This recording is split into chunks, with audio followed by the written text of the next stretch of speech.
8 mm d'épaisseur pour une puce que l'on pourrait bientôt implanter dans votre cerveau.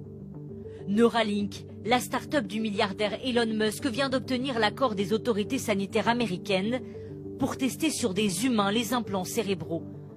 Des appareils connectés qui permettront de communiquer avec les ordinateurs directement via la pensée. À la fin, le but, c'est de créer une interface cerveau-machine pour que nous soyons en symbiose complète avec l'intelligence artificielle. Ça ne sera pas obligatoire, mais vous pourrez choisir de l'avoir. Les premiers tests ont été réalisés sur des animaux. Ici, ce singe équipé d'un implant dans le cerveau est capable de déplacer le curseur d'un jeu vidéo uniquement par la pensée et le mouvement des yeux. Pour arriver à cette avancée, Neuralink a par exemple enregistré sur un cochon en mouvement les impulsions générées par ses neurones.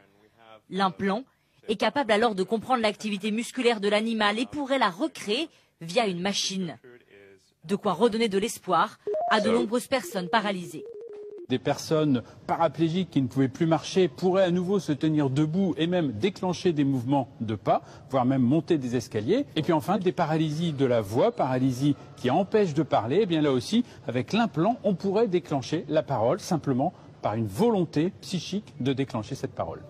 Neuralink souhaite étendre cette technologie à tout le monde en connectant les humains à leurs machines. Une plongée dans le futur qui pose de nombreuses questions éthiques. La question c'est, avec qui vous partagerez vos pensées? Est-ce que les entreprises seront capables de les connaître?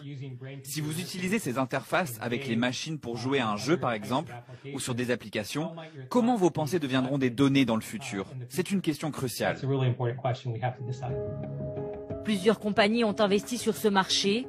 En début de semaine, une expérience avec des implants menée par une équipe franco-suisse a permis à une personne paralysée de remarcher. La frontière qui sépare l'humain de la machine n'aura jamais été aussi mince.